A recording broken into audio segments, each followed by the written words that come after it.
तो चलिए शुरू करते हैं ज्योग्राफी। तो सर्वप्रथम भूगोल शब्द का प्रयोग किसने किया था?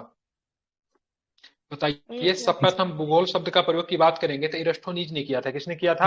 नाम इसका याद रखिएगा, इरेस्टोनीज नाम इंपॉर्टेंट है क्योंकि सबसे पहले भूगोल शब्द का इसने प्रयोग किया था। और पृथ्वी की त्रिज्या सबसे पहले इसी ने मापी थी। ठीक है, पृथ्वी का त्रिज्या की बात करेंगे तो सबसे पहले इसी ने मानी थी। कहाँ का था? ग्रीक का था। ग्रीक की बात करेंगे तो ग्रीक को यूनान भी कहा जाता है। ठीक है, वर्तमान पहले यूनान बोलते थे, अभी वर्तमान में ग्रीक बोलते हैं। अंग्रेजी में इसको एथेंस बोला जाता है। क्या बोला जाता है? एथेंस बोला जाता है। ठीक है, तो इस वैज्ञानिक ने 276 से लेकर 194 ईसा पूर्व के आसपास इस शब्दों का मतलब क्या किया था? प्रयोग किया था। ठीक है, आप देखेंगे खुद मतलब ग्रीक था तो एरिस्टोनीज ने जो भूगोल का जो प्रयोग किया, दो ग्रीक भाषा से मिलकर बना है। ठीक है, एक का मतलब क्या होता है? भूगोल मतलब ज्योग्राफी। एक का मतलब जियो। जियो का मतलब क्या होता है? पृथ्वी होता है। एक होता है ग्राफोज होता है। ग्राफोज का मतलब क्या होता है? वर्णन होता है। मतलब क्या होता है? ज्योग्राफी में आपको मुख्य रूप से किसका वर्णन देखने को मिलेगा?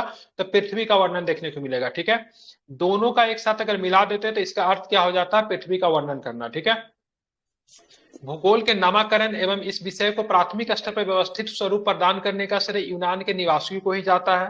ठीक है, एक व्यक्ति था जिसका नाम था हिकेटियस। ठीक है, हिकेटियस की एक पुस्तक है। ठीक है, पूछता एग्जाम में। ठीक है, तो हिकेटियस ने अपनी पुस्तक जिसका नाम क्या है? जस पीरियोडस, पूछा हुआ है। ठीक है, कैसे पूछा हुआ है? पूछा हुआ है जस पीरियोडस किसकी पुस्तक है? ठीक है, तो जस पीरियोडस जो है हिकेटियस की पुस्तक है। ठीक है, और हिकेटियस ने भी मतलब इस पुस्तक में, ठीक है, पृथ्वी का वर्णन सर्वप्रथम भौगोलिक तत्वों का क्रमबद्ध मतलब क्या किया था? समावेश किया था। तो ये नहीं भी याद रहे, लेकिन इतना याद रखिएगा, हिकेटियस ने किताब लिखी जिसका मतलब होता है पृथ्वी का वर्णन, और उस किताब का नाम क्या है? जज पीरियोडस। ठीक है, अब यहाँ पे देखेंगे अध्ययन के लिए स्वतंत्र विश्व के रूप में भूगोल को 19वीं शताब्दी में मतलब मान्यता मिली। ठीक है, तो पहले केवल उसका अध्ययन वगैरह नहीं होता था, लेकिन आप देखो 19वीं शताब्दी में मतलब क्या हो गया?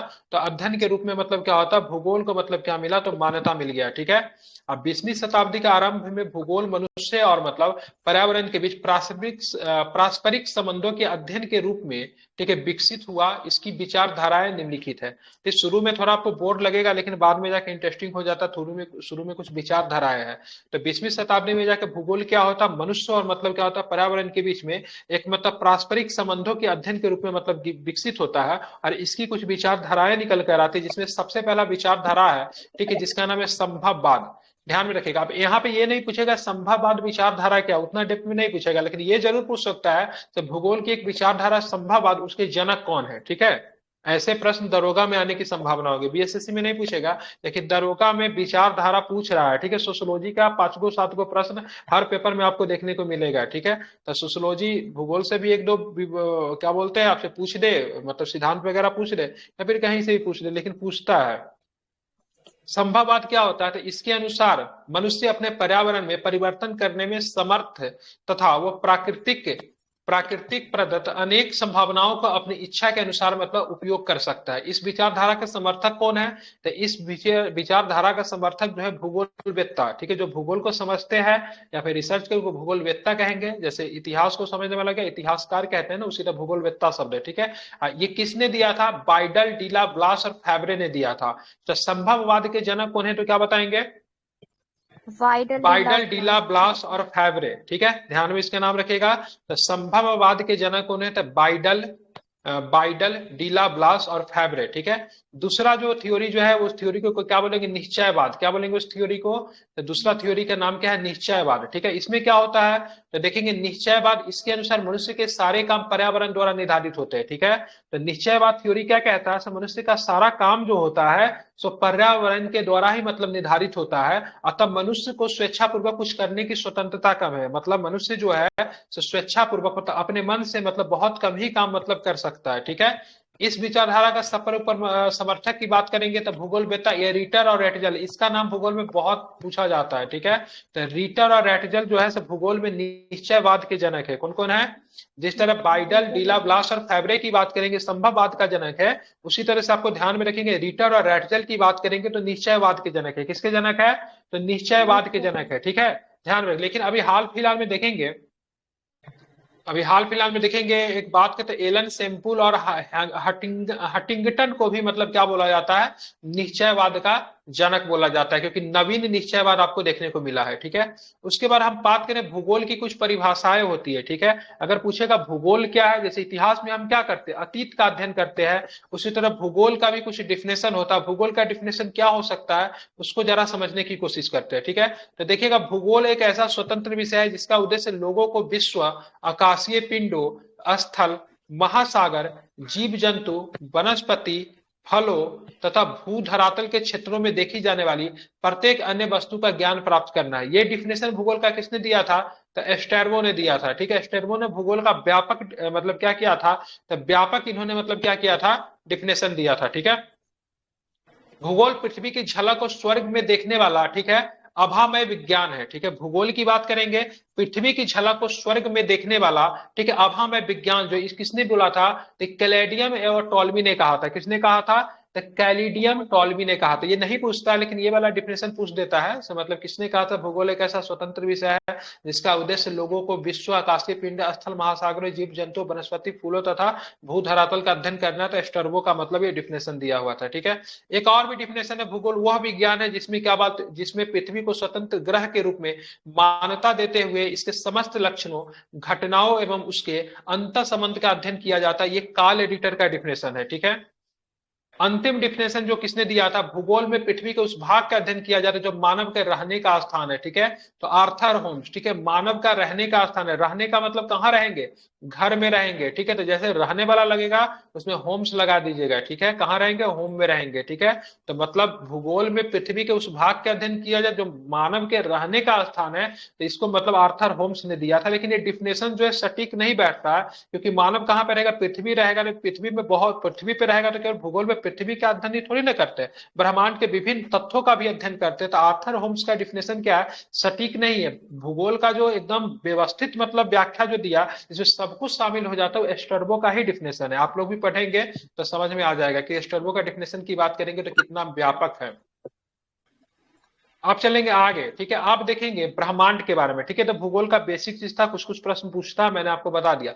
ब्रह्मांड से कई सारे प्रश्न पूछे जाते हैं। सबसे पहले ब्रह्मांड होता क्या है, तो अस्तित्ववान द्रव्य एवं ऊर्जा के सम्मिलित रूप को मतलब क्या कहते हैं, ब्रह्मांड कहते हैं। क्या कहते हैं, अस्तित्ववान द्रव्य एवं ऊर्जा, ठीक है, के सम्मिलित रूप को क्या कहा जाता है, ब्रह्मांड कहा जाता है। ठीक है, और दूसरे शब्दों में सूक्ष्म अणुओं से लेकर, ठीक है, महाकाय आकाश गंगाओं तक के सम्मिलित स्वरूप को मतलब क्या कहते हैं, ब्रह्मांड कहते हैं। मतलब सूक्ष्म अणुओं से लेकर, ठीक है, विशाल काय आकाश गंगा तक के जो मतलब जो क्या बोलते हैं, जो सम्मिलित स्वरूप जो है उसको क्या कहते हैं, ब्रह्मांड कहते हैं। अब ब्रह्मांड के उत्पत्ति के संबंध में कुछ प्रमुख सिद्धांत भी है, जिसमें से सबसे जो प्रमुख सिद्धांत है जिसको बोलते हैं महाविस्फोट का सिद्धांत, जिसको हम लोग अंग्रेजी में बिग बैंग थ्योरी कहते हैं। ठीक है, एग्जाम में पूछा जाता है महाविस्फोट का सिद्धांत की बात करेंगे, इसके इसके मतलब जनक कौन है, तो जॉर्ज लेमेंटेयर। याद रखिएगा, नाम कई बार पूछा है, क्या नाम है इनका, लेमेंटेयर। ठीक है, बिल्कुल लेमेंटेयर। उसके बाद एक और भी सिद्धांत है जिसके बोलते हैं साम्य व्यवस्था तथा सतत सृष्टि का सिद्धांत,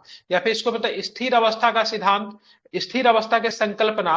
इसका मतलब प्रतिपादक कौन है, तो ये भी कई बार पूछा है, थॉमस गोल्ड और हरमन बॉडी। ठीक है, ध्यान में रखें, क्या नाम है इनका, आप लोग बताइए। थॉमस गोल्ड बिल्कुल, एवं थॉमस हर्मन गोल्ड बॉडी। एवं हरमन बॉडी। ठीक है, ध्यान में रखिएगा, पूछेगा साम्य व्यवस्था या सतत सृष्टि सिद्धांत या स्थिर अवस्था का संकल्पना किसने दिया, तो थॉमस गोल्ड एवं हरमन बॉडी ने दिया। ठीक है, तीसरा सिद्धांत की बात करेंगे, डोलन के सिद्धांत है, इसको संडेजा ने दिया था। किसने दिया था, डोलन का सिद्धांत किसने दिया था, तो एलन संडेजा ने दिया था, डॉक्टर एलन संडेजा ने दिया था। ठीक है, चौथा सिद्धांत की बात स्पीति का सिद्धांत है, इसको दिया था अलेन गुट ने दिया था। अब एग्जाम में प्रश्न कैसे पूछेगा, पूछेगा से इनमें से कौन सा, ठीक है, ब्रह्मांड के सिद्धांत से संबंधित नहीं है। माइक बंद कीजिए। ठीक है, तो अरे किनका माइक क्यों हो रहा है, बोल रहा हूं माइक बंद करने के लिए, जब आवश्यकता हो बोलिए, फिर बंद कीजिए।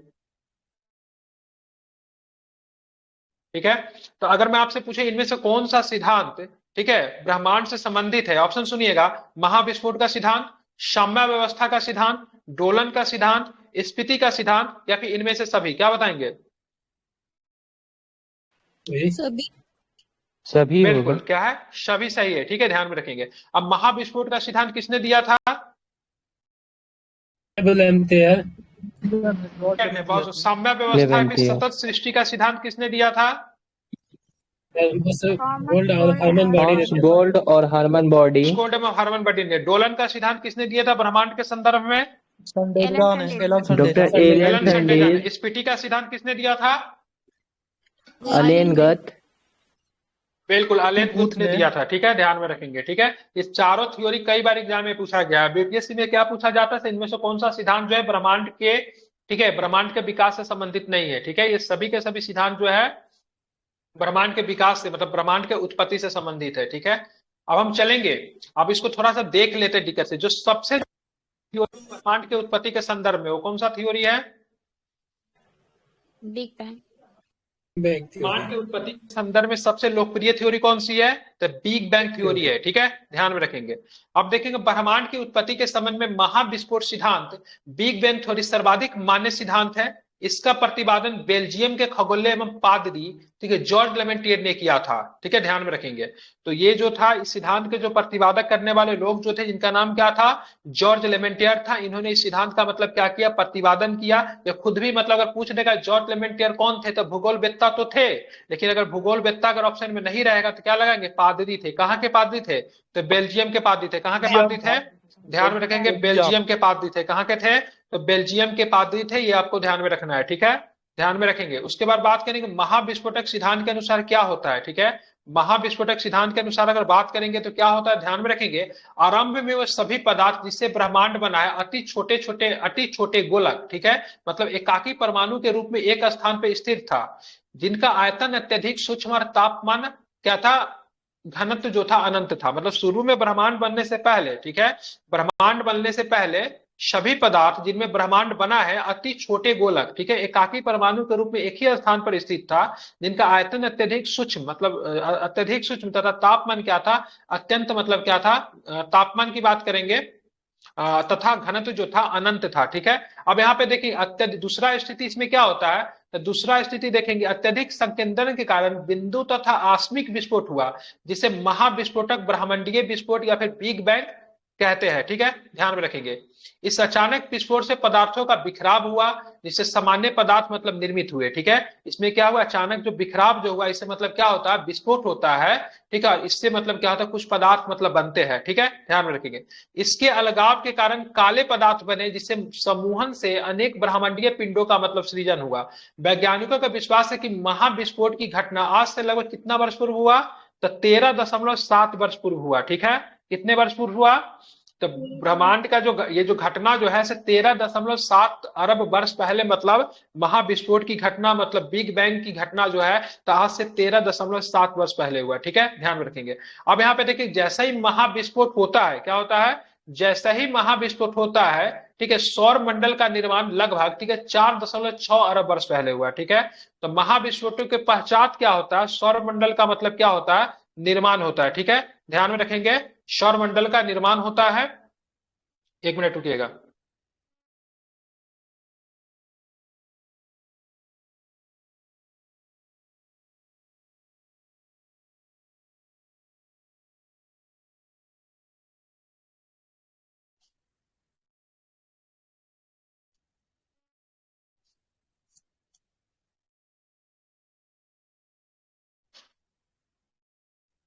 ठीक है, तो यहाँ पे मैं क्या बता रहा था आपको, ध्यान में रखेंगे। तो महाविस्फोट के पश्चात मंडल का निर्माण लगभग बात करेंगे तो 4.6 अरब वर्ष पहले मतलब हुआ था सौर मंडल का निर्माण।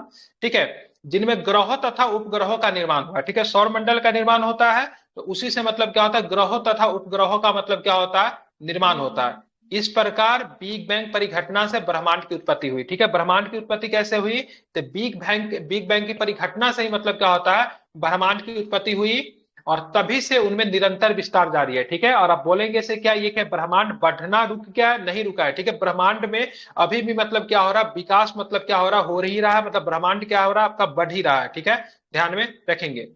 ठीक है, तभी से उनमें निरंतर मतलब क्या है, विस्तार मतलब क्या है, जारी है। इसके साक्ष्य के रूप में आकाश गंगाओं के बीच बढ़ती दूरी का साक्ष्य दिया जाता है। आप कैसे कहेंगे इसे ब्रह्मांड क्या है, अभी भी मतलब विकास हो रहा है, ब्रह्मांड में अभी भी मतलब क्या हो रहा है, विस्तार हो रहा है। तो दो आकाश गंगाओं के बीच की दूरी क्या है, अभी भी बढ़ रहा है, जिससे पता चलता है बिग बैंग की घटना जो है अभी भी मतलब स्वतः मतलब चल ही रही है। मतलब ब्रह्मांड का निरंतर मतलब क्या है, विकास मतलब क्या है, जारी है। ठीक है, ध्यान में रखेंगे। अब बात करें इसका हाल फिलहाल में भी इसकी पुष्टि हुई है, तो नासा ने 2001 में, ठीक है, मैप नामक अनुसंधान से इसकी पुष्टि की है। ठीक है, मैप का फुल फॉर्म पूछा गया है। ठीक है, तो माइक्रोवेव एंटी एनिस्ट्रोफी प्रूफ, क्या माइक्रोवेव एनिस्ट्रोफी प्रूफ से पता चला है तो ब्रह्मांड का निरंतर विकास अभी भी मतलब क्या है, जारी है। ठीक है, अब देखेंगे इसका मतलब पता कैसे चला, तो इसके बारे में जानते हैं। तो नासा की बात करेंगे तो 30 जून 2001 को, ठीक है, डेविड विल्किंसन के नेतृत्व में बिग बैंग की पुष्टि हेतु मैप परियोजना, जो कि अभी आपने फुल फॉर्म पढ़ा, क्या होगा मैप का फुल फॉर्म, क्या पढ़ा मैप का full form, micro probe, microwave anisotropy probe. Probe. ठीक है, इसी घटना से मतलब इसका नेतृत्व कौन कर रहा था, नासा का जो इसने बताया था ब्रह्मांड में अभी विकास मतलब हो रहा है, डेविड विल्किंसन जो थे इसके नेतृत्व कर रहे थे। इन्होंने मैप परियोजना के मतलब शुभारंभ किया। मैप एक क्या है, खोजी उपग्रह है। मैप है क्या, एक खोजी उपग्रह। इससे प्राप्त सूत्रों से बिग बैंग की पुष्टि होती है। 11 फरवरी 2013 को इस आधार पर नासा ने ब्रह्मांड की आयु मतलब कितना बता दी, 13.7 अरब वर्ष बताया। कितना 13.7 बताया, तो अरब वर्ष 13.7 अरब वर्ष निर्धारित करने की घोषणा की। डेविड विल्किंसन ने सितंबर 2002 के निधन के पश्चात उनके सम्मान में मैप उपग्रह का नाम 11 फरवरी 2003 को क्या रख दिया, डब्लू मैप रख दिया गया। ठीक है, तो डब्लू में कुछ नहीं, मैप का जो फुल फॉर्म था वही था, डब्लू का केवल इसमें क्या विल्किंसन मतलब क्या हो जाता है, ऐड हो जाता है। ठीक है, ध्यान में रखेंगे। अब यहाँ पे देखेंगे भूवैज्ञानिक काल की बात करेंगे तो भूवैज्ञानिक समय के बड़े बड़े खंड को क्या बोलते थे, इयोन बोलते थे। क्या बोले जाता था, इयोन बोला जाता था। ठीक है, क्या इयोन बोलते थे उसको, इयोन बोलते थे। ठीक है, इयोन का महाकल्प, इयोन का महाकल्प, महाकल्प का कल्प, सबसे पहले महाकल्प बोला जिसको क्या बोलते हैं, पहले इयोन बोला जाता था, उसके बाद महाकल्प आया, महाकल्प को एरा बोलते हैं। एरा के बाद मतलब क्या होता है, एरा के बाद मतलब कल्प आता है जिसको पीरियड बोलते हैं। कल्प के बाद मतलब युग आएगा, युग को मतलब इपोक बोलते हैं। ठीक है, उसके बाद मतलब क्या हुआ, एज आया। ठीक है, जिसको काल बोलते हैं। ठीक है, इसी तरीके से विभाजित किया गया था। सबसे बड़ा क्या हो गया, तो सबसे बड़ा यान आया। ठीक है, यान के बाद मतलब क्या, महाकल्प आया जिसको एरा बोलते हैं। ठीक है, नहीं मतलब गोल्डन एरा नहीं देखते सब, उसके बाद कल्प आता है, कल्प का बात क्या एज होता है जिसको गोल्डन एज कहते हैं। ठीक है, उसके बाद मतलब क्या होता है, युग आया। ठीक है, ध्यान में रखेंगे, क्या आया, ध्यान में रखेंगे। उसके बाद मतलब क्या, युग आया। ठीक है, उसके बाद युग के सबसे अंतिम में मतलब क्या होता है, काल आता है। ठीक है, तो सबसे पहले यान सबसे बड़ा, उसके बाद महाकल्प, उसके बाद कल्प, उसके बाद युग, और उसके बाद मतलब क्या होता है, तो आपका काल आता है। ठीक है,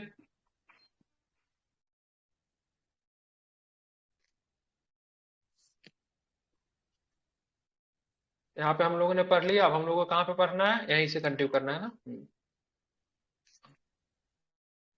जूम कर देता हूँ। यस।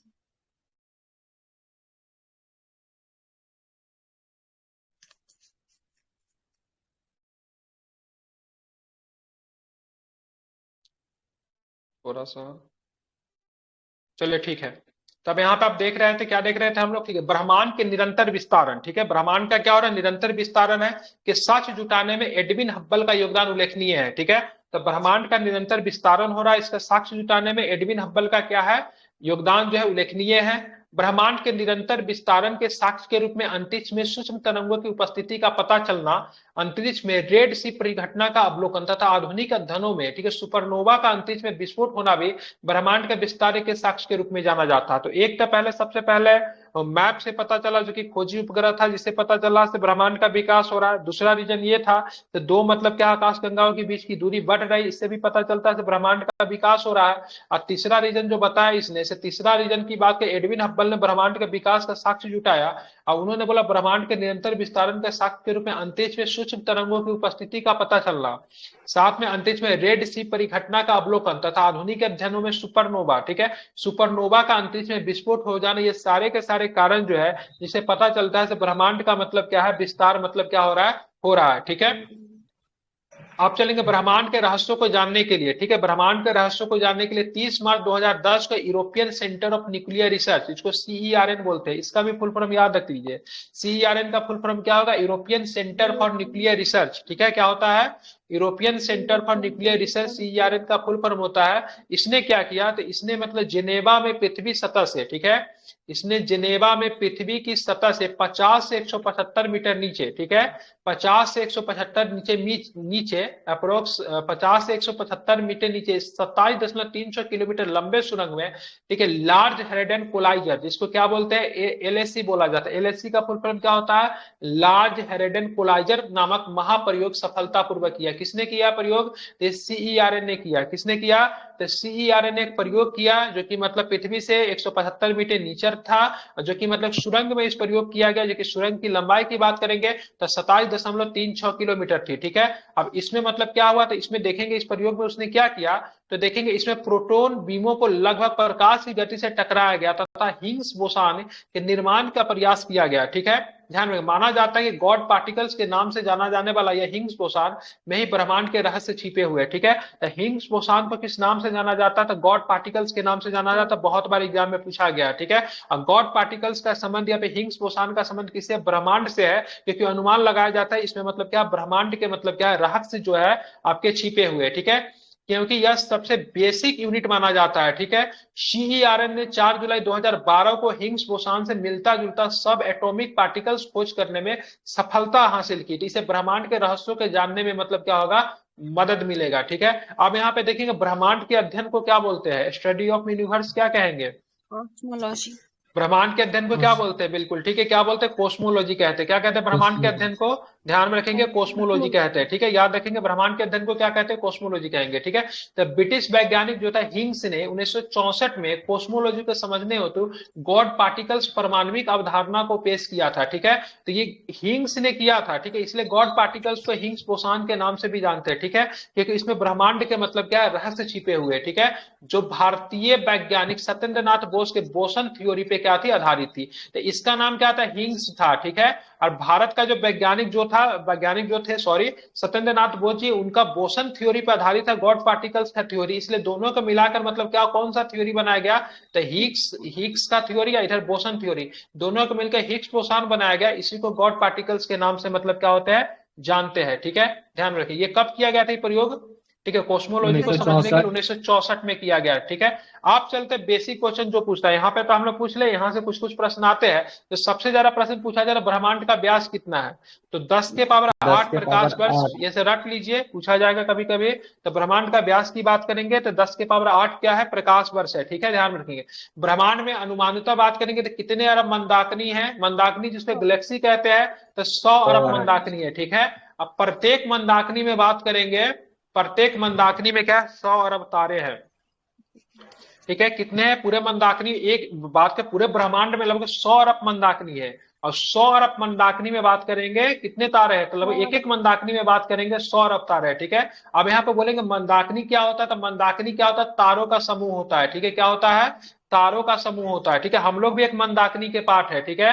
हम देखिए मनुष्य कितना छोटा है, ब्रह्मांड कितना बड़ा है, ब्रह्मांड में पूरा एक मंदाकिनी है। पूरा मंदाकिनी में आप पूरे ब्रह्मांड में एक मंदाकिनी आपको मिलेगा, उस मंदाकिनी का नाम मिल्की वे है। मिल्की वे का एक छोटा सा तारा सूर्य है। सूर्य का मतलब 8 उपग्रह है, 8 ग्रह में से मतलब एक छोटा सा ग्रह जो पृथ्वी है। पृथ्वी में मतलब बात करेंगे 7 को कॉन्टिनेंट है, 7 को कॉन्टिनेंट में बात करेंगे, एक कॉन्टिनेंट आपको एशिया है, ठीक है। एशिया में बात करेंगे तो समझ रहे हैं, ठीक है, कितना सारा देश होगा, उसमें से मतलब एक देश भारत है, भारत में कितना राज्य है, कितना जिला है, उसमें से एक छोटा मनुष्य होता है। तो कंपेयर कर सकते हैं कितना छोटा है, मतलब ब्रह्मांड के तुल्य मतलब मनुष्य का मतलब एक अगर तुलना करें तो, ठीक है। तो मंदाकिनी की बात करेंगे तो तारों का ऐसा समूह जो धुंधला सा दिखाई देता है, जो तारा निर्माण प्रक्रिया की शुरुआत का गैस पुंज है, मंदाकिनी कहलाता है। हमारी पृथ्वी की अपनी एक मंदाकिनी जिसे दूध मेखला कहते हैं, या फिर दूध मिखला, या फिर मिल्की वे के नाम से जानते हैं, ठीक है। दूध मिखला या फिर आकाश गंगा, मिल्की वे के नाम से हम लोग जानते हैं, ठीक है।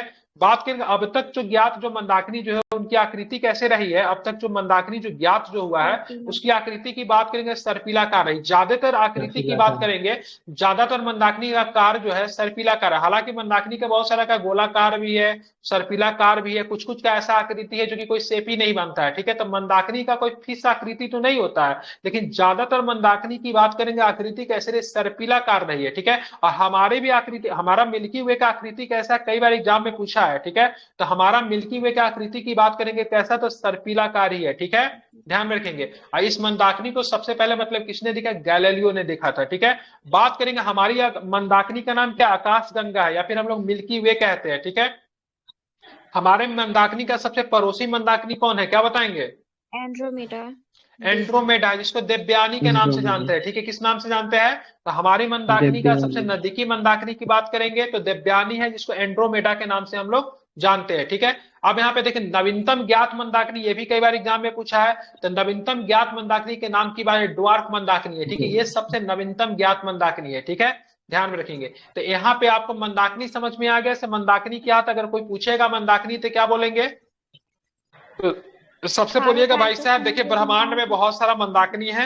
मंदाकिनी जो होता है तारों का समूह होता है, एक मंदाकिनी में अरबों तारे होते हैं, समझ गए, यस सर।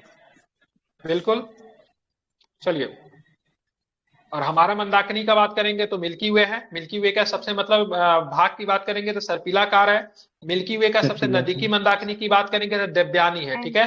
नवीनतम ज्ञात मंदाकिनी की बात करेंगे तो क्या बताएंगे, ड्वार्फ मंदाकिनी। ड्वार्फ मंदाकिनी, ठीक है। अब चलते हैं निहारिका, निबुला, ठीक है, क्या देखेंगे, निहारिका या फिर निबुला देखेंगे, ठीक है। यह एक ब्रह्मांडीय नर्सरी है जहां तारों का जन्म होता है। निहारिका में क्या होता है, तो एक तरह का नर्सरी है, नर्सरी में पौधा का जन्म होता है, यहाँ पे क्या होता है, तारों का जन्म होता है, ठीक है।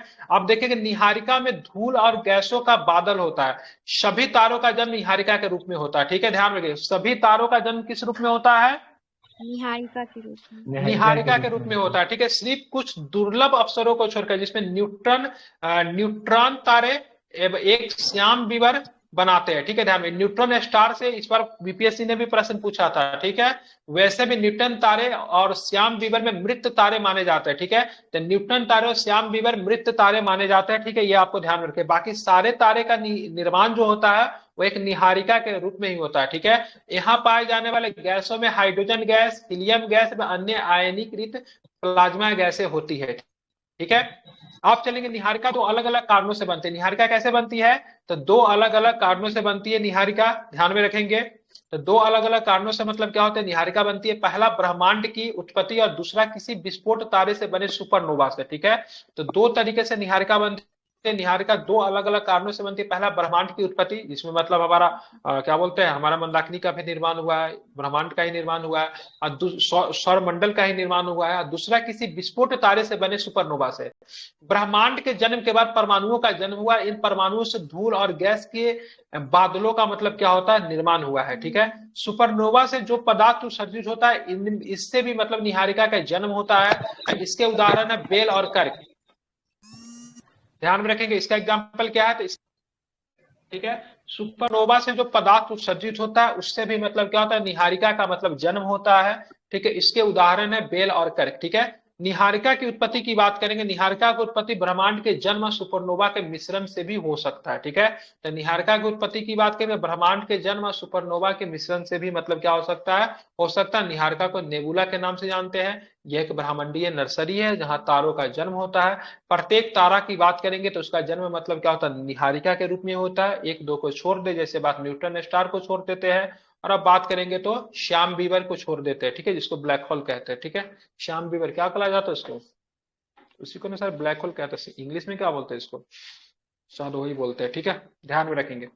आगे चलेंगे, निहारिका के कुछ प्रकार होता है, ठीक है। निहारिका के प्रकार की बात करेंगे तो सबसे पहला जो प्रकार है जिसको बोलते हैं उत्सर्जन निहारिका है। क्या बोलते हैं उसको, उत्सर्जन निहारिका। ये सबसे सुंदर और रंग बिरंगी होती है। ये बन रहे तारों से प्रकाशित होती है। उदाहरण के लिए चील एवं झील निहारिका, ठीक है। अगर पूछेगा चील एवं झील क्या है, तो निहारिका का नाम है। क्या है चील एवं झील, किसका नाम है, निहारिका का नाम। तो निहारिका का नाम है। ये प्रश्न पूछ देगा, ठीक है। चील एवं झील क्या है, तो ध्यान में रखिएगा, तो निहारिका का नाम है, ठीक है, ध्यान में रखना है इसको, ठीक है। उत्सर्जन निहारिकाएं की बात करेंगे तो ये सबसे सुंदर और रंग बिरंगी होती है, ठीक है। ये बंद रहे तारों से प्रकाशित होता है। माइक बंद कीजिए, ठीक है। सौरभ माइक बंद करो, ठीक है। उदाहरण के लिए क्या है, चील एवं झील क्या है, तो निहारिका है, ठीक है। इसको ध्यान में रखना। दूसरा क्या होता है, परावर्तन निहारिकाएं, ठीक है। दूसरा क्या होता है, परावर्तन निहारिकाएं, ठीक है। यह तारों के प्रकाश को प्रकाशित करती है। ये तारे या तो निहारिका के अंदर होते हैं या पास में होते हैं, ठीक है। उदाहरण के लिए बात करेंगे तो प्लेइडेस, ठीक है। प्लेइडेस निहारिका है, ठीक है। तो प्लेइडेस भी क्या है, निहारिका का प्रकार है। चील एवं झील क्या है, वो भी मतलब निहारिका का परिकार है। और तीसरा जो होता है श्याम निहारिका है, ठीक है। ये अपने पीछे से आने वाले प्रकाश को एक दीवार की तरह मतलब रोक लेती है। यही कारण है कि हम अपनी आकाश गंगा में बहुत दूर तक मतलब नहीं देख सकते, ठीक है, क्योंकि प्रकाश को मतलब रोक लिया जाता है, ठीक है। तो श्याम निहारिका है, ठीक है। तो ये तीन मतलब ये निहारिका का प्रकार है। पहला क्या था, उत्सर्जन निहारिकाएं। अब छोड़ दीजिए उत्सर्जन निहारिकाएं का डिफिनेशन को, अब ध्यान में रखें चील एवं झील क्या है, एक निहारिका है जो कि उत्सर्जन निहारिका का उदाहरण है, ठीक है। परावर्तन निहारिकाएं के उदाहरण की बात करेंगे तो प्लेइडेस निहारिकाएं है, ठीक है। इसको आपको ध्यान में रखिए। तीसरा जो है श्याम निहारिका है। ये क्या करती है, इसका कारण इंपोर्टेंट हो सकता है क्योंकि अपने पीछे से आने वाले प्रकाश को एक दीवार की तरह रोक देती है। यही कारण है कि हम अपनी आकाश गंगा में बहुत दूर तक मतलब क्या होता है, नहीं देख सकते, ठीक है। अब चलते हैं इधर।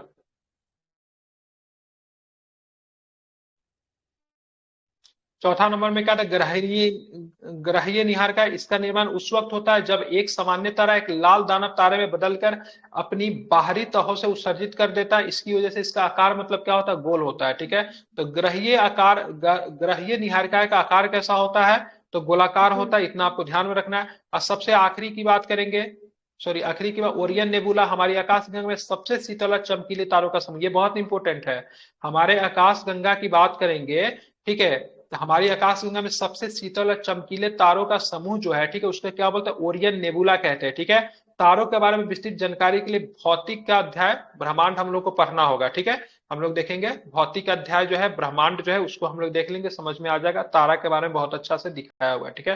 पूछेंगे हमारी आकाश गंगा की सबसे शीतल और चमकीले तारों का समूह जो है कौन सा है, तो ओरियन नेबुला आपको ध्यान में रखना है, ठीक है।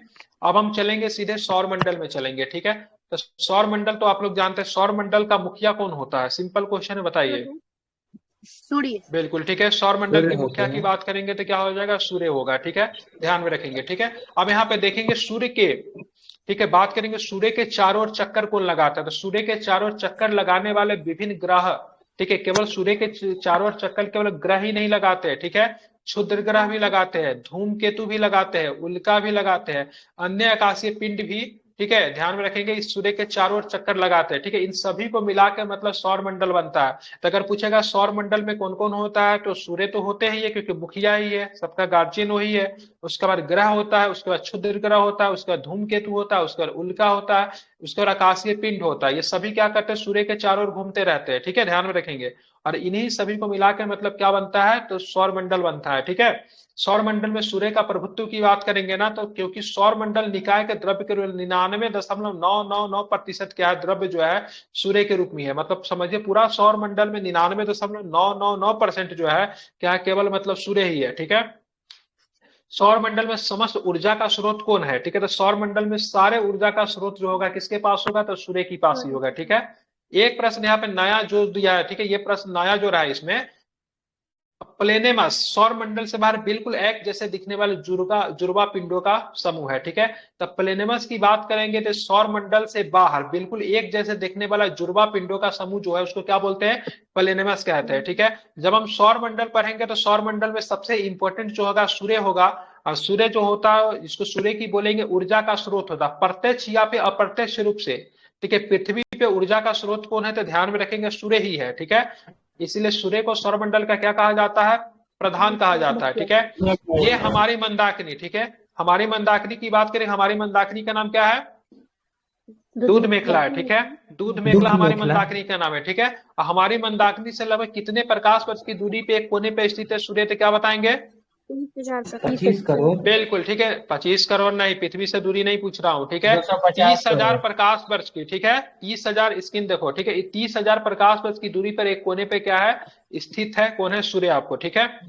अब यहाँ पे देखेंगे दूध मेखला मंदाकिनी के केंद्र चारों ओर, ठीक है। बात करेंगे, आप देखेंगे सूर्य का तो सारा परिक्रमा करता है। जैसे आपने बताया सूर्य का जितना भी आकाशीय पिंड हो गया, जैसे ग्रह हो गया, धूमकेतु, उल्का हो गया, इस सभी का परिक्रमा, सभी जो है सूर्य की परिक्रमा करता है। लेकिन सूर्य किसकी परिक्रमा करता है? सूर्य पृथ्वी बिल्कुल, सूर्य परिक्रमा करेगा दूध मेखला, सॉरी क्या बोलते हैं, हमारा जो मतलब नहीं, पृथ्वी का परिक्रमा करेगा सूर्य, मंदाकिनी का परिक्रमा करेगा, दूध मेखला का परिक्रमा करेगा। ठीक है, ये दूध मेखला मंदाकिनी के केंद्र के चारों ओर, ठीक है, 250 किलोमीटर प्रति सेकेंड की गति से परिक्रमा कर रहा होता है। ठीक है, ध्यान में रखिएगा, हमारा जो आकाश गंगा होगा, आकाश गंगा का परिक्रमा सूर्य करेगा और सूर्य की परिक्रमा सारा ग्रह करेगी। ठीक है, ध्यान में रखेंगे, समझ गए ना? चलिए, इसका 21 स्पीड से परिक्रमा करता है आकाश गंगा का, 250 किलोमीटर प्रत्येक सेकेंड। ठीक है, मतलब एक सेकेंड में 250 किलोमीटर की यात्रा कर देता है। ठीक है, मतलब एक सेकेंड में 250 किलोमीटर, सोच रहिएगा कितने तेजी से यात्रा कर रहा होगा। ठीक है, ध्यान में रखेंगे।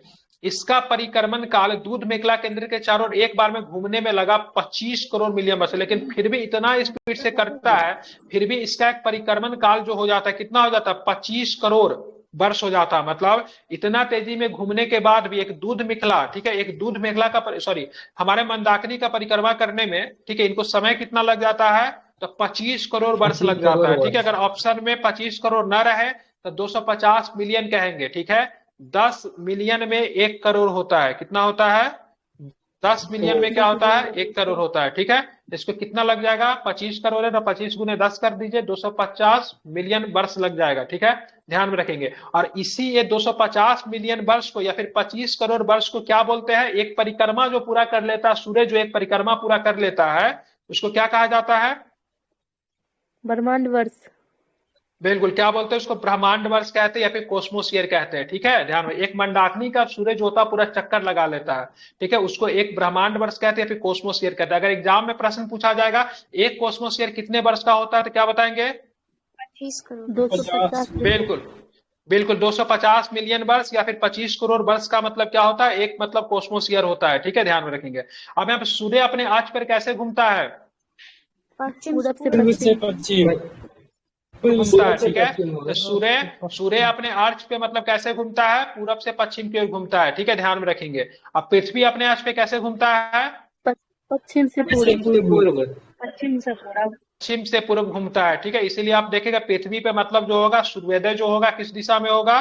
तो सूर्योदय आपका ईस्ट में, सॉरी सूर्योदय ईस्ट में होता है, और सूर्यास्त की बात करें तो वेस्ट में होता है। ठीक है, ध्यान में रखेंगे। ठीक है, अब बात करेंगे, ये पृथ्वी अपने अक्ष पे पूरब से पश्चिम की ओर घूमता है। इसका मध्य भाग, ठीक है, 25 दिनों में, एवं ध्रुवीय भाग 35 दिनों में एक घूर्णन करता है। ठीक है, इसका मध्य भाग की बात करेंगे 25 दिनों में, और ध्रुवीय भाग 35 दिनों में एक घूर्णन पूरा करता है। ठीक है, और सूर्य क्या है? एक प्रकार का गैसीय गोला है, जलता हुआ आग है। सूर्य क्या है? एक प्रकार का गैसीय गोला है, जलता हुआ आग है। ठीक है, तो इसमें क्या होगा? कुछ मतलब चीजें भी होगी। तो सबसे पहले ध्यान में रखिएगा, सबसे अधिक जो सूर्य में जो होता है भाग की बात करें, हाइड्रोजन का परसेंटेज कितना होता है? 71%। और 26.5% क्या होता है? हीलियम। तो ये कितने हो गया? 97.5% 2.5% में सारा भाग होता है। ठीक है, ध्यान में रखेंगे। और सूर्य के केंद्रीय भाग को क्या बोलते हैं? सूर्य के केंद्रीय भाग को क्या बोलते हैं? कोर। सूर्य का केंद्रीय भाग को कोर कहा जाता है, कोर कहा जाता है। इसका तापमान की बात करेंगे तो 15 लाख डिग्री सेल्सियस होता है। ठीक है, 1.5 गुने 10 के पावर 7। ठीक है, ध्यान में रखें, 1.5 गुने 10 के पावर 7 डिग्री सेल्सियस जो होता है इसका टेम्परेचर होता है। मतलब 15 पे 6 गो जीरो हो जाएगा ना, 7 है तो एगो कट जाएगा, कितना हो जाएगा? 15 कट जाएगा, 3 कितना होगा? 15 लाख, 1,50,000 कितना? 1,000 10,000 लाख 10 लाख 15 लाख सही बता रहा था मैं। ठीक है, 15 लाख डिग्री सेल्सियस होता है। ठीक है, ध्यान में रखिएगा। या फिर अगर ऐसे ना कहने आए तो बोल दीजिएगा भाई साहब 15 क्या हो जाएगा? 1.5 गुने 10 की पावर 7 डिग्री सेल्सियस। ठीक है, किसका? क्रोड का। बोले क्रोड क्या होता है? तो देखिए सूर्य है। ठीक है, ये सूर्य भगवान है। ठीक है, बनाने भी नहीं आता है। ठीक है, और जिसका बीच ये सूर्य भगवान है। ठीक है, ये बीच वाला जो भाग जो है ना, ये बड़ा गर्म होगा। ठीक है, हनुमान जी ने एक बार इच्छा जताया था इसको खाने का, ठीक है, फिर वो आधे रास्ते से वापस आ गए, ठीक है। तो यहाँ पे ध्यान में रखिए इसका जो टेम्परेचर जो होगा 15 लाख डिग्री सेल्सियस होगा, ठीक है। ये जो इसको क्या बोलेंगे, तो इसको क्या बोला जाता है, कोरोना। बाहरी सतह बोला जाता है, ठीक है, ये बाहरी सतह है, ठीक है। ध्यान में, सूर्य के बाहरी सतह का टेम्परेचर की बात करेंगे तो इसका 6000 डिग्री सेल्सियस होता है। कितना होता है, 6000 डिग्री सेल्सियस होता है, ठीक है, नाम क्या है? याद रहेगा, कोरोना है क्या? भूल जाएंगे। इसको फोटोस्फीयर कहते हैं, फोटोस्फीयर कहते हैं इसको। प्रकाश क्या, प्रकाश मंडल क्या बोला जाता है इसको? सर स्ट्रेटोस्फीयर किसको बोला जाता है? अरे स्ट्रेटोस्फीयर तो दूसरा समताप उसको मंडल, तो प्रकाश मंडल कहा जाता है ना, फोटोस्फीयर को प्रकाश मंडल कहा जाता है ना। यही होता है ना सर, तो यही होता है ना प्रकाश मंडल, ये अलग होता है। समताप मंडल जो भी हो, इसका 6000 डिग्री सेल्सियस का नाम मुझे अभी नहीं याद आ रहा है, ठीक है। 6000 डिग्री सेल्सियस होता है, बीच वाला भाग जो होता है क्रोध होता है, उसका टेम्परेचर बहुत ही ज्यादा होता है, ठीक है। अब यहाँ पे देखेंगे, ठीक है, हैंस बेथ, ठीक है, हैंस बेथ ने बताया कि 10⁻7, ठीक है, 10⁻7 डिग्री सेल्सियस ताप पर सूर्य के केंद्र पर 4 हाइड्रोजन नाभिक मिलकर एक हीलियम नाभिक का निर्माण करता है। ये समझने वाला है, ठीक है। 4 हाइड्रोजन नाभिक मिलकर मतलब क्या होंगे, तो एक हीलियम नाभिक का निर्माण करेगा, अर्थात सूर्य के केंद्र में कौन सी अभिक्रिया होती है, कौन सी अभिक्रिया होती है, बिल्कुल नाभिकीय संलयन की अभिक्रिया होती है, ठीक है। इसी में मतलब क्या होता है, सूर्य का ऊर्जा का मतलब क्या होता है, तो मतलब क्या होता है, निर्माण। सूर्य का ऊर्जा का क्या होता है, निर्माण होता है, ठीक है, ध्यान में रखेंगे। और ये नाभिकीय संलयन से आपका कौन सा बम काम करता है, जिसमें असीमित ऊर्जा निकलती है, कौन सी बम काम करती है, हाइड्रोजन बम। बिल्कुल हाइड्रोजन बम काम करता है इसी के सिद्धांत पे, ठीक है। तो ध्यान, ये किसने ये थ्योरी दिया था, 4 हाइड्रोजन मिलकर एक हीलियम का निर्माण होगा, हैंसवेथ ने। किसने कहा था, हैंसवेथ ने बताया कि 10⁻7 डिग्री तापमान पर सूर्य के केंद्र पर 4 हाइड्रोजन नाभिक मिलकर एक हीलियम नाभिक का निर्माण करता है, अर्थात सूर्य के केंद्र में, ठीक है, नाभिकीय संलयन होता है, जो कि सूर्य में ऊर्जा का मतलब क्या है, ठीक है, ध्यान है, केंद्र है, ठीक है, ध्यान में रखेंगे। आप चलेंगे, सूर्य की दीप्तिमान सतह को क्या बोलते हैं, प्रकाश मंडल कहते हैं, जो कि फोटोस्फीयर कहते हैं। प्रकाश मंडल के किनारे प्रकाशमान नहीं होते, है तो ये प्रकाश मंडल, लेकिन इसका किनारा जो होता है प्रकाशमान नहीं होता है, क्योंकि सूर्य का वायुमंडल प्रकाश का अवशोषण कर लेता है। क्यों नहीं होता है, क्योंकि सूर्य का जो वायुमंडल जो होता है प्रकाश का क्या कर लेता है, तो अवशोषण कर लेता है, ठीक है। और इसे क्या बोलते हैं, इसे वर्णमंडल कहते हैं, ठीक है। इसका रंग कैसा होता है, लाल होता है, इसलिए सूर्य का ललिमा अगर आपको देखना है तो देख सकते हैं, सवेरे सवेरे जब निकलती है तो उस समय सूर्य का रंग आपको लाल दिखेगा, ठीक है, ध्यान में रखेंगे, ठीक है। तो इसे वर्णमंडल कहते हैं, बिल्कुल, इसका लाल रंग होता है, ठीक है, ध्यान में रखेंगे। आप देखेंगे सूर्य ग्रहण, तो सूर्य ग्रहण के समय सूर्य के दिखाई जाने वाला भाग को क्या बोलते हैं, सूर्य किरीट कहते हैं या फिर कोरोना कहते हैं। तो सूर्य ग्रहण के समय जो सूर्य का जो भाग जो दिखाई देगा उसको क्या बोलेंगे, कोरोना बोलेंगे, ठीक है, बिल्कुल, या कोरोना, बिल्कुल। यह सूर्य का मतलब कौन सा भाग है, तो ये 72 परत है, कौन सा परत है, 72 परत है, ठीक है, ध्यान रखिएगा। जिस समय सूर्य किरीट होता है, ठीक है, जिस समय सूर्य किरीट होता है मतलब कोरोना, सूर्य किरीट जो कोरोना जो होता है कौन सा रे उत्सर्जित करता है, एक्सरे करता है। ये प्रश्न पूछेगा, याद कीजिए, कौन सा, एक्सरे। बहुत लोग ना इसमें ना वो कर देते हैं, ठीक है, अल्फा बीटा गामा कर देते हैं, ठीक है, वो सब मत कीजिएगा। एक्सरे उत्सर्जित होता है, कौन सा उत्सर्जित होता है, तो एक्सरे उत्सर्जित होता है, ठीक है, ध्यान में रखेंगे। और इसे मतलब क्या बोला जाता है, सूर्य का मुकुट कहा जाता है। क्या कहा जाता है, सूर्य का मुकुट कहा जाता है, ठीक है, ध्यान में रखेंगे। और जिस समय सूर्य ग्रहण के समय सूर्य किरीट से ही प्रकाश की प्राप्ति होती है, जिस समय सूर्य ग्रहण होता है उस समय प्रकाश की प्राप्ति किससे होती है, सूर्य किरीट से होती है। सूर्य किरीट को क्या बोलते हैं, सूर्य किरीट को कोरोना से होती है, ठीक है, ध्यान में। कोरोना मतलब कौन सा रे उत्सर्जित करता है, तो क्या बताएंगे या फिर नहीं बताएंगे, क्या बताएंगे, बिल्कुल, X ray is the right answer, बहुत सुंदर, ठीक है। अब देखेंगे, पहले ब्रह्मांड के बारे में हम लोग को भ्रांति का मतलब ना गलत गलत चीजें पता थी। जैसे हम लोगों ने क्या कर लिया था पता, हम लोगों ने ये बता दिया सूर्य जो है ना, सूर्य जो पृथ्वी को पृथ्वी जो है सूर्य के चारों ओर घूमता है, सॉरी, पृथ्वी के चारों ओर मतलब सूर्य घूमता है। ये सब उल्टा सीधा बात हम लोग को पता थी, ठीक है। तो बेचारा एक आदमी जो था उसने मतलब बहुत ही हिम्मत करके बोला से नहीं नहीं ऐसा नहीं होता है। तो बहुत सारे लोगों ने कोपरनिकस को पकड़ के मतलब क्या किया, वो उसको जेल में बंद कर दिया, ठीक है। से तुम उल्टा सीधा बात बोलो, माफी मांगो इस बात के लिए, लेकिन कोपरनिकस ने अंतिम तक माफी मांगी नहीं मांगी, ठीक है। बाहर में बोला गया सर तुमको मौत की सजा देंगे, तो सोचा से अगर हम मर ही जाएंगे तो सिद्धांत को सही और गलत कैसे साबित करेंगे। तो बेचारे ने जाके अंतिम में जाके माफी मांग ली, लेकिन उसके द्वारा जो बताया जो थ्योरी जो था वो बिल्कुल सही था। से मतलब क्या होता है ना, उसने जो थ्योरी जो दिया था उस थ्योरी को बात करेंगे ना, जियोसेंट्रिक थ्योरी, ठीक है। जियोसेंट्रिक थ्योरी को उसने काउंटर किया था। उसके बाद उसने जो थ्योरी जो दिया, हेलियोसेंट्रिक थ्योरी दिया था, ठीक है। आप बोलेंगे सर जियोसेंट्रिक थ्योरी को होता है, तो जियोसेंट्रिक थ्योरी सबसे पहले टॉलमी दे दिया। टॉलमी बोला से देखो, टॉलमी ने बोला से ये मतलब क्या है, ये पृथ्वी है, क्या है ये, पृथ्वी है, ठीक है। टॉलमी जो था यूनानी एक विद्वान था, उसने बोला से ये पृथ्वी है और सूर्य पृथ्वी के चारों ओर चक्कर लगा रहा है, ठीक है। ये बहुत पहले से यूनान से ही विचार मतलब चला आ रहा है, पृथ्वी के चारों ओर मतलब सूर्य मतलब घूम रहा है, मतलब पृथ्वी क्या है, केंद्र में है, ठीक है। लेकिन कॉपरनिकस जो था उसने बोला से नहीं नहीं, ये गलत बात है, ठीक है। पृथ्वी केंद्र में नहीं है, केंद्र में कौन है, क्या है, सूर्य है, ठीक है। केंद्र में क्या है, सूर्य है। जितने भी ग्रह है, ठीक है, पृथ्वी के अलावा भी बहुत सारा ग्रह है जो कि क्या कर रहे हैं, सूर्य के चारों ओर मतलब चक्कर चला रहे हैं, मतलब चक्कर लगा रहे हैं, सॉरी, ठीक है, चक्कर लगा रहे हैं, ठीक है। तो इससे मतलब क्या हुआ, तो इससे मतलब क्या हुआ ना, इससे मतलब बहुत लोग जो थे नाराज हो गए, क्योंकि मान लीजिए बहुत पहले की कोई मान्यता चली आ रही है ना, उस मान्यता को अगर आप सडन अगर तोड़ने की कोशिश करेंगे तो समाज के परिवार के लोग आपसे ही नाराज हो जाएंगे, ठीक है।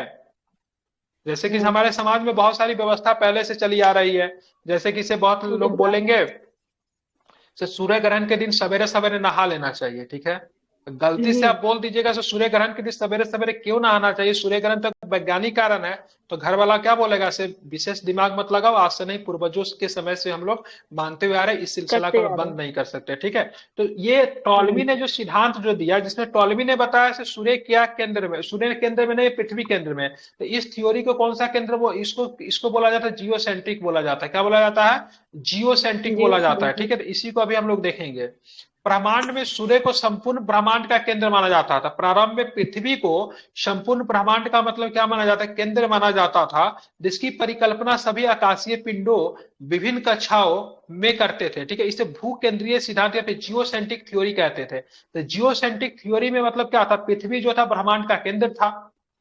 इसका प्रतिपादन किसने किया था, तो टॉलमी ने किया था। किसने किया था, इसका प्रतिपादन किसने किया था, टॉलमी ने किया था। ध्यान में रखें, कब किया था टॉलमी ने, तो 140 में किया था, ठीक है। टॉलमी ने कब किया था इसका प्रतिपादन, तो 140 ईस्वी में किया था। इसके बाद पोलैंड का जो वैज्ञानिक जो आया, ठीक है, पोलैंड का खगोल शास्त्री जो, उसका नाम था निकोलस कोपरनिकस।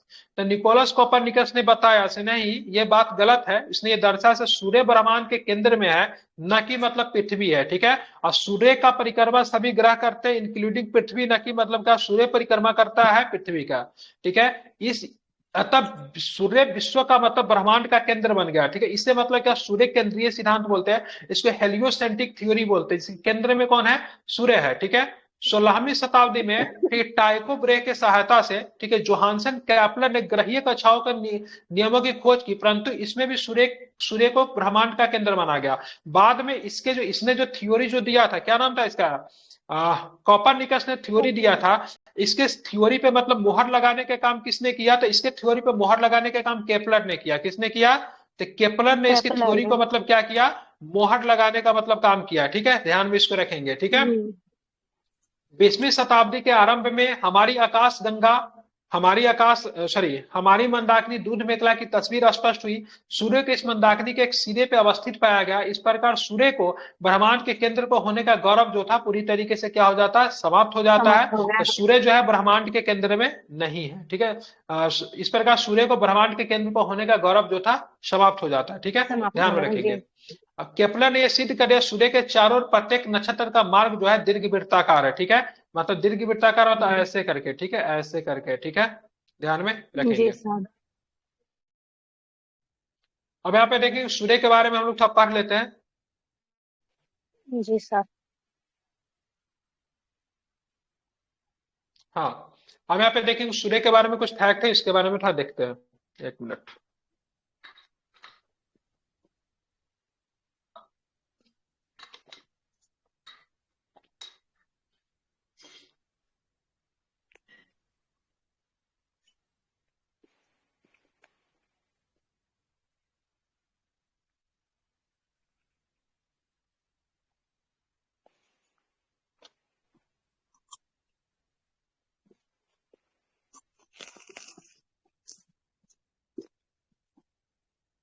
चलिए तो देखेंगे, सूर्य की उम्र की बात करेंगे तो 5 बिलियन वर्ष है।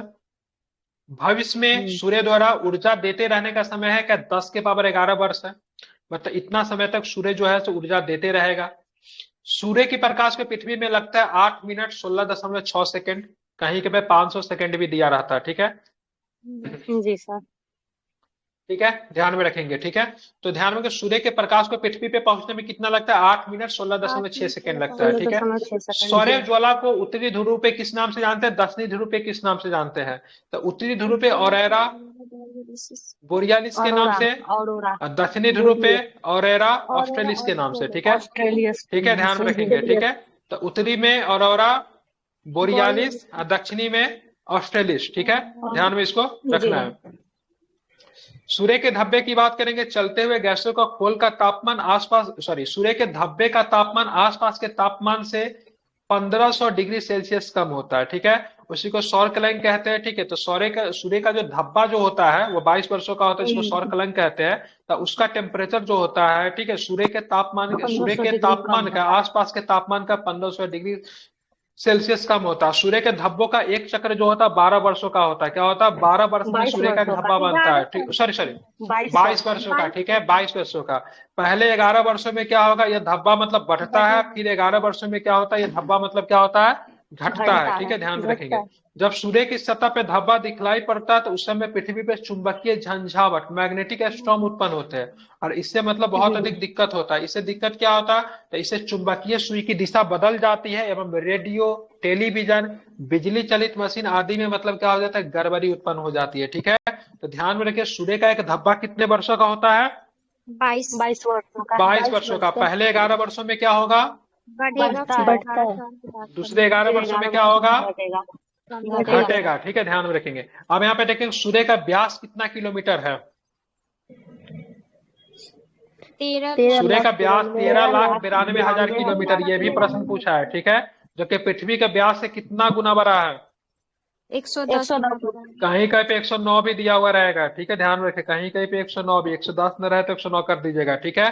तो सूर्य के व्यास की बात करेंगे 13,92,000 किलोमीटर है, जो कि पृथ्वी के व्यास की बात करेंगे तो लगभग 110 गुना, लगभग दिया हुआ है ना, तो मतलब 109 दशमलव कुछ होगा, उतना गुना मतलब अधिक है, ठीक है। सूर्य हमारी पृथ्वी से कितना लाख गुना बड़ा है, सूर्य हमारे पृथ्वी से कितना लाख गुना बड़ा है, 13 लाख गुना। बिल्कुल 13 लाख गुना बड़ा है, ठीक है, ध्यान रखना। पृथ्वी को सूर्य ताप का लगभग कितना अरबवा भाग मिलता है, मतलब पृथ्वी को जो सूर्य का जो टेम्परेचर जो है इसका 2 अरबवा भाग मिलता है, फिर भी सोच रहे हैं पृथ्वी पर मतलब कितना अधिक मतलब गर्मी उत्पन्न हो जाती है, थोड़ा सा टेम्परेचर बढ़ता है तो 30-40 पे जाने के बाद 2 अरबवा भाग मिलता है, मतलब जितना एनर्जी उसके पास है, जितना ताप है, उसको 2 अरबवा भाग हमको प्राप्त होता है, ठीक है।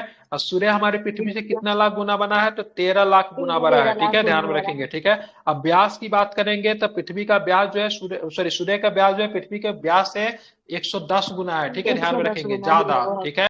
और सूर्य के व्यास की बात करेंगे तो 13,92,000 मतलब क्या है, किलोमीटर है, ठीक है। ये प्रश्न भी कई बार पूछा है, ठीक है, ये प्रश्न भी कई बार पूछा है।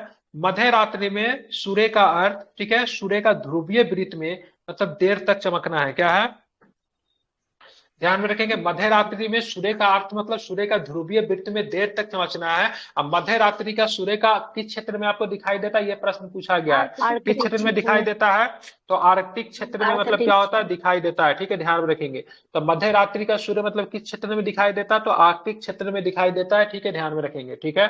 चलिए अब बात करेंगे सौर मंडल के पिंड, ठीक है, क्या बात करेंगे, सौर मंडल के पिंड के बारे में देखेंगे। एक सम्मेलन है इंटरनेशनल एस्ट्रोनॉमिकल यूनियन, ठीक है, जिसको IAU के नाम से जानते हैं। कहाँ पे होता है, तो प्राग में होता है। कब होता है, तो 2006 में होता है, ठीक है। कब होता है, तो प्राग में 2006 में होता है। इसके अनुसार बात करेंगे तो सौर मंडल के जो पिंड जो है ना उसको 3 श्रेणियों में डिवाइड करते हैं। पहला पिंड में, ठीक है, परंपरागत ग्रह को रखते हैं, जिसमें बुध, शुक्र, पृथ्वी, मंगल, बृहस्पति, शनि, अरुण एवं वरुण आते हैं, ठीक है।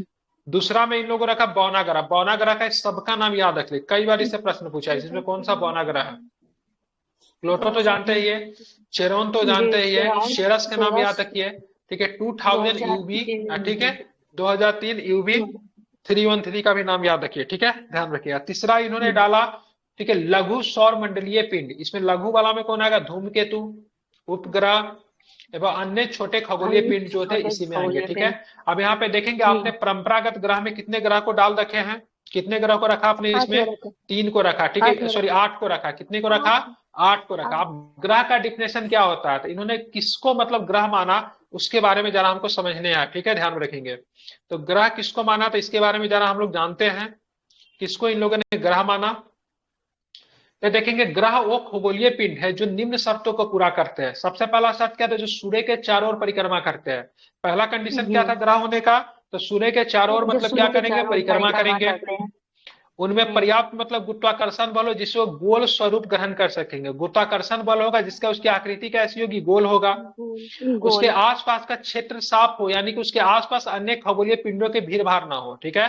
तो उसके आसपास का क्षेत्र क्या होना चाहिए, साफ होना चाहिए, ताकि वो घूमेगा, ठीक है, सूर्य का परिक्रमा करेगा, घूमेगा तो किसी से टकरा ना जाए, ठीक है। इसको भी आपको ध्यान में रखना है। तो बात करेंगे ग्रहों की उपयुक्त परिभाषा जो है INU की पराग सम्मेलन 2006 में तय की गई थी। और इसी परिभाषा के अनुसार इसी परिभाषा के आधार पर यम जो था, प्लूटो जो था, वह ग्रह की श्रेणी से निकाल दिया गया, ठीक है। पहले जो थी ग्रहों की संख्या 9 थी। हमारा शास्त्रों में भी 9 ग्रह की बात की गई है, ठीक है, ध्यान में रखेंगे। शास्त्रों में 9 प्रकार के ग्रह की बात की गई है, ठीक है। अब जाके ग्रहों की संख्या मतलब कितनी रह गई है, तो क्या बताएंगे? 8। बिल्कुल, अब जाके ग्रहों की संख्या कितनी रह गई है, तो 8 रह गई है, ठीक है। इसको आपको ध्यान में रखना है। यम को बौने ग्रहों की श्रेणी में मतलब डाल दिया गया, ठीक है। ग्रहों को 2 प्रकार में हम लोग विभाजित करते हैं। पहला जो होता है टेरेस्ट्रियल होता है, इसके इनर प्लैनेट कहते हैं। इसमें 4 ग्रह आते हैं, ठीक है। कौन कौन ग्रह आते हैं, तो बृहस्पति आता है, सॉरी बुध आता है, शुक्र आता है, पृथ्वी होता है, मंगल होता है। शुरू का 4 गो इसमें आ गया। इसको कौन सा ग्रह कहते हैं, तो इसको पार्थिव ग्रह कहते हैं, क्योंकि मतलब ये पृथ्वी का मतलब क्या सदृश होते हैं। ये सूर्य एवं क्षुद्र ग्रह की पट्टी के बीच स्थित है, इसीलिए इसे मतलब क्या बोलते हैं, तो इसीलिए इसको क्या बोला जाता है, आंतरिक या भीतरी ग्रह भी कहते हैं, ठीक है। ये मतलब सूर्य का मतलब सबसे निकट, ये 4 जो है सूर्य के पास है, ठीक है। किससे बने हैं, तो ये मतलब चट्टानों से बने हैं, ठीक है। उसी प्रकार अगर बात करेंगे तो बाह्य ग्रह को मतलब बात करेंगे ना, तो जोबियन या फिर आउटर प्लैनेट भी कहा जाता है। जोबियन का मतलब बृहस्पति, ठीक है, बृहस्पति या फिर मतलब बाह्य ग्रह के नाम से जानते हैं। इसमें कौन कौन आता है, बृहस्पति, शनि, अरुण एवं वरुण आता है, ठीक है, ध्यान में रखेंगे। इनको कौन सा ग्रह कहते हैं, इनको आउटर प्लैनेट कहते हैं या फिर जोबियन प्लैनेट कहते हैं, फिर बृहस्पति ग्रह के नाम से जानते हैं। ये सूर्य से क्या है, बहुत दूर है तथा बहुत बड़े आकार के होते हैं, ठीक है। गैस और तरल पदार्थों के बने, किसके बने होते हैं, तो गैस और तरल पदार्थों के बने होते हैं। जबकि पार्थिव वाला किसका बना होता है, तो ये मतलब चट्टान का बना होता है, ठीक है। अब बात करेंगे 5 ग्रहों को हम लोग नंगी आंखों से देख सकते हैं। बोलेंगे सर किसको किसको देखेंगे, तो इसको याद करना बहुत आसान है। सप्ताह में कितना दिन होता है, 7 गो दिन होता है ना, तो 7 गो में से 5 गो दिन, 5 गो ग्रह जो होता है ना, उसका नाम दिन से, जिसका नाम जो है ना दिन से शुरू होगा ना, उसको हम लोग नंगी आंखों से देख सकते हैं। आप देख लीजिए कितना आसान में याद करवा दिया। मंगल से दिन होता है, बुध से दिन होता है, बृहस्पति से दिन होता है, शुक्र से दिन होता है, शनि से दिन होता है। ये 5 के नाम से दिन है। इसको आपने नेक्ड आई से देख सकते हैं, ठीक है। इसको देखने के लिए आपको दूरबीन की आवश्यकता नहीं पड़ेगी, ठीक है। बाकी कौन कौन दिन हो गया, रविवार होता है, रविवार कौन बच गया, सोमवार। हाँ, तो दोनों का तो नाम से कोई ग्रह होता नहीं, रवि और सोमवार के नाम से तो कोई ग्रह नहीं ना है। नहीं सर। बाकी जो सप्ताह के 5 गो नाम से ग्रह है, तो 5 गो नाम से ग्रह जो है इसको हम लोग क्या देख सकते हैं, नेक्ड आई से देख सकते हैं। तो कभी भी पूछ ले ऑप्शन में से इनमें से किस ग्रह को मतलब नंगी आंखों से देख सकते हैं, तो देख लीजिएगा सप्ताह के नाम वाला कौन है। जो रहेगा सप्ताह के नाम वाला सीधा उसको, सॉरी दिन के नाम वाला कौन रहेगा उसको सीधे आप क्या कीजिएगा, टिक आउट कर दीजिएगा, ठीक है। तो आसान है याद करना। चलिए अब आकारों की ग्रह की बात करेंगे तो सबसे बड़ा तो जानते हैं बृहस्पति है, सबसे छोटा क्या होता है, बुध होता है, ठीक है। इतना याद रखें। पृथ्वी का आकार की बात करें, आकार की दृष्टि से पृथ्वी का आकार 5वां है, ठीक है जी, ठीक है ना। पृथ्वी किसके बराबर है, तो लगभग शुक्र के बराबर है, इसीलिए इसको क्या बोलते हैं, पृथ्वी का इसको क्या बोला जाता है, बहन कहते हैं, ठीक है। चलिए आकार में सबसे बड़ा बृहस्पति का, सबसे छोटा जो है बुध का, पता हो। घनत्व की बात करेंगे ना, तो सबसे कम घनत्व की बात करेंगे ना, तो सबसे कम घनत्व की बात करेंगे ना शनि का, पृथ्वी का, ठीक है। शनि का घनत्व सबसे कम शनि का, ठीक है। शनि का घनत्व इतना कम है, बिल्कुल पृथ्वी का घनत्व सबसे अधिक होगा, ठीक है। शनि का घनत्व सबसे कम, पृथ्वी का घनत्व सबसे अधिक। शनि का घनत्व इतना कम है तो इसको अगर पानी पे रख देंगे तो पानी पे शनि ग्रह तैरेगा, क्या करेगा, तैरेगा, ठीक है। तो पृथ्वी का घनत्व सबसे अधिक है, शनि का घनत्व क्या बात करेंगे, तो सबसे मतलब क्या है, सबसे मतलब क्या है, कम है, ठीक है। इतना आपको ध्यान में रखना है, ठीक है। अब यहाँ पे चलेंगे सूर्य से दूरी के अनुसार बात करेंगे, ग्रहों की बात करेंगे ना, सूर्य से सबसे पास में बुध और सबसे दूर की बात करेंगे तो वरुण, अरुण को क्या बोलते हैं, नेपच्यून बोलते हैं, ठीक है। यानी सूर्य के सबसे निकट की बात करें बुध जो हो जाएगा, और सूर्य के सबसे दूर की बात करें वरुण हो जाएगा। पृथ्वी का आकार सूर्य से मतलब कितने स्थान में, तीसरे स्थान पे। तो दूरी के हिसाब से बात करेंगे तो पृथ्वी का स्थान सूर्य से मतलब क्या होगा, तीसरे नंबर पे, ठीक है। अगर घनत्व में बात, घनत्व नहीं, ठीक है, क्या बोलते हैं उसको, अरे घनत्व में पांचवा थोड़ी ना है, किसकी बोलते हैं उसको, आकार के अनुसार पांचवा है सर। आकार के अनुसार पांचवा हो आकार के अनुसार जाएगा, घनत्व पांचवा के है। अनुसार तो सबसे अधिक है, ठीक है। अब द्रव्यमान के अनुसार अगर ग्रहों की बात करेंगे तो पहला, दूसरा, तीसरा, ठीक है, चौथा, पहला, दूसरा, तीसरा, चौथा। द्रव्यमान के अनुसार पृथ्वी का आकार की बात करेंगे तो चौथा हो जाएगा, ठीक है, ध्यान में रखेंगे, ठीक है। यानी न्यूनतम द्रव्यमान वाला ग्रह बुध होगा, अधिकतम द्रव्यमान वाला मतलब क्या होगा, बृहस्पति होगा। मतलब सबसे ज्यादा भारी कौन है, द्रव्यमान मतलब वजन, सबसे बड़ा भारी कौन होगा, बृहस्पति। और सबसे हल्का कौन होगा, बुध होगा। और पृथ्वी का द्रव्यमान में आकार कौन होगा, पृथ्वी में पृथ्वी का चौथा नंबर का होगा। अब आते परिक्रमण काल पे आते, सबसे पहले परिक्रमण कौन कर लेता है, बुध। तो सबसे पहले परिक्रमण की बात करेंगे बुध, ठीक है। बुध 88 दिन में ही मतलब सूर्य का परिक्रमा कर लेता है, ठीक है। तो सबसे पहले परिक्रमण की बात करेंगे, मतलब सूर्य के चारों ओर कौन घूमता है, ठीक है। तो सबसे पहले परिक्रमण बुध करेगा, ध्यान में रखिएगा। सबसे अधिक समय जो लगेगा, जो सबसे दूर जो होगा ना, उसको सबसे, देखिए परिक्रमण याद करना बहुत आसान है, ठीक है। परिक्रमण जो ना सूर्य के हिसाब से जो जितना दूरी पे रहेगा ना, उसी हिसाब से परिक्रमण करेगा। पृथ्वी सूर्य के हिसाब से तीसरा नंबर पे है, तो परिक्रमण में भी इसको तीसरा सबसे ज्यादा समय लगेगा, ठीक है। तो परिक्रमण जो सूर्य के पास रहेगा, जाहिर सी बात है जल्दी करेगा, नहीं जो सूर्य के दूर रहेगा उसको जाहिर सी बात है सबसे ज्यादा समय लगेगा, ठीक है। तो ये परिक्रमण जो होता है, जो सूर्य जो है, जब मंदिर का आप लोग परिक्रमा करते हैं तो मंदिर के चारों ओर घूमते हैं, ठीक है। तो सूर्य का आप क्या समझ लो, सूर्य को आप मंदिर समझ लो, सूर्य को क्या समझ लो, मंदिर समझ लो, ठीक है। और मंदिर के चारों ओर घूमो, तो इसको परिक्रमा। परिभ्रमण क्या होता है, कभी कभी देखिएगा लोग जो होते हैं अपने पैर पे नाच जाते हैं, ठीक है। तो परिभ्रमण जो होता है ना, वो अपना ही मतलब क्या होता है, अपने ही अक्ष में मतलब घूमना होता है, ठीक है। तो परिक्रमण सबसे तेजी में कौन करेगा, जो कि सूर्य के सबसे पास होगा, दैट मींस बुध करेगा, ठीक है। अब परिभ्रमण की बात करेंगे ना, परिभ्रमण का कोई कहीं भी रहेगा उससे मतलब नहीं है, क्योंकि परिभ्रमण का सूर्य से मतलब ही नहीं है। परिभ्रमण का मतलब अपने अक्ष पे घूमना। अब परिभ्रमण से क्या होगा, पृथ्वी का दिन और रात बदलता है, जबकि परिक्रमण से क्या होता है, तो परिक्रमण से ऋतु परिवर्तन होता है, ठीक है, ध्यान में रखेंगे, साल बदलेगा। तो परिभ्रमण सबसे पहले कौन कर लेगा, बृहस्पति कर लेगा, बड़ा तेजी से घूमता है ये, ठीक है। तो बृहस्पति सबसे पहले परिभ्रमण कर लेगा, ठीक है। अपने अक्ष पर झुका हुआ आधार पे ग्रहों की क्रम की बात करेंगे, अपने अक्ष पे झुका, तो सबसे ज्यादा अपने अक्ष पे कौन झुका हुआ है, शुक्र। तो शुक्र, ठीक है। पृथ्वी, बुध, ये छोड़ दीजिए, नहीं पूछता है, ठीक है। शुक्र व अरुण को छोड़कर अन्य सभी ग्रहों का घूर्णन और परिक्रमण, ठीक है, एक ही दिशा में होता है। मतलब सबके सब की जाएंगे, तो सबके सब जाएंगे एंटी क्लॉकवाइज में जाएंगे, ठीक है। सारे ग्रह जो होते हैं 6, बिल्कुल ठीक है, एंटी क्लॉकवाइज में जाएंगे, ठीक है। बोलोगे सर एंटी क्लॉक जो क्या होगा, देखिए घड़ी ऐसे है, ठीक है। घड़ी कैसे चलता है, ये हो गया नॉर्थ हो गया, ये हो गया साउथ हो गया, ये हो गया ईस्ट हो गया, ये हो गया वेस्ट हो गया, ठीक है। समझिए घड़ी है, ठीक है, क्या है ये, घड़ी है, ठीक है। अब घड़ी आपका कैसे चलेगा, तो घड़ी आपका ऐसे चलता है, ठीक है। कैसे चलेगा, घड़ी आपका ऐसे चलेगा, ठीक है। कैसे चलेगा, घड़ी आपका ऐसे चलता है, ठीक है। तो ये पश्चिम से, अब ये घड़ी आपका ऐसे चलेगा, ये कौन सी दिशा है, तो पूरब से पश्चिम है, क्योंकि ये पूरब है, हम लोग पूरब से पश्चिम जा रहे हैं, ना, पूरब से पश्चिम जा रहे हैं, तो इसको बोलेंगे क्लॉकवाइज बोलेंगे, ठीक है। तो क्लॉकवाइज की दिशा में ग्रह नहीं चलती है, क्लॉकवाइज की दिशा में 2 ही ग्रह चलेगा, जिसका नाम क्या है, एक का नाम शुक्र हो जाएगा, ठीक है, एक का नाम क्या हो जाएगा, अरुण हो जाएगा, कई बार एग्जाम में पूछा है, ठीक है। बाकी सब ग्रह जो था ना उल्टा चलेगा, ऐसे चलेगा, ठीक है, ऐसे चलेगा, मतलब पश्चिम से पूरब जाएगा, ठीक है, पश्चिम से पूरब जाएगा। इस प्रक्रिया को क्या बोलते हैं, एंटी क्लॉकवाइज बोलते हैं, ठीक है। तो अगर पूछेगा क्लॉकवाइज चलने वाला कौन है, जैसे पूरब से पश्चिम कौन जा रहा है, तो पूरब से पश्चिम कौन जा रहा है, तो शुक्र और मतलब क्या जा रहा है, शुक्र और अरुण जा रहा है, ठीक है। और इसी वजह से आप क्या देखेंगे, तो इसी वजह से होता है कि हमारे यहाँ सूर्यास्त सूर्योदय किस दिशा में होता है, पूरब में होता है। लेकिन आप वही शुक्र पे जाएंगे ना, अरुण पे जाएंगे, तो यहाँ पे सूर्योदय किस दिशा में होगा, पश्चिम में हो जाएगा। हमारे यहाँ सूर्यास्त किस दिशा में होता है, पश्चिम में होता है ना। तो शुक्र एवं अरुण पे जाएंगे तो वहां पे मतलब सूर्यास्त किस दिशा में होगा, तो पूरब दिशा में होगा, ठीक है। मतलब पूरा कहानी ही मतलब क्या हो जाएगा, नहीं वहां पे पूरब में हो जाएगा सूर्यास्त, ठीक है। वहां पे कहानी ही मतलब क्या हो जाएगा, उल्टा हो जाएगा, क्योंकि मतलब क्या हो रहा है, बिल्कुल पृथ्वी से क्या कर रहे हैं वो लोग, मतलब क्या कर रहे हैं, उल्टा चक्कर लगा रहे हैं, ठीक है। इतना आपको ध्यान में रखना है, ठीक है। समझ में आ गई आज की कहानी। तो कल बाकी जो है 8 ग्रह के बारे में हम लोग क्या है कल देखेंगे। बाकी मैंने जितना पढ़ाया ये आपका वीडियो यूट्यूब पे भी चला जाएगा, और बाकी सभी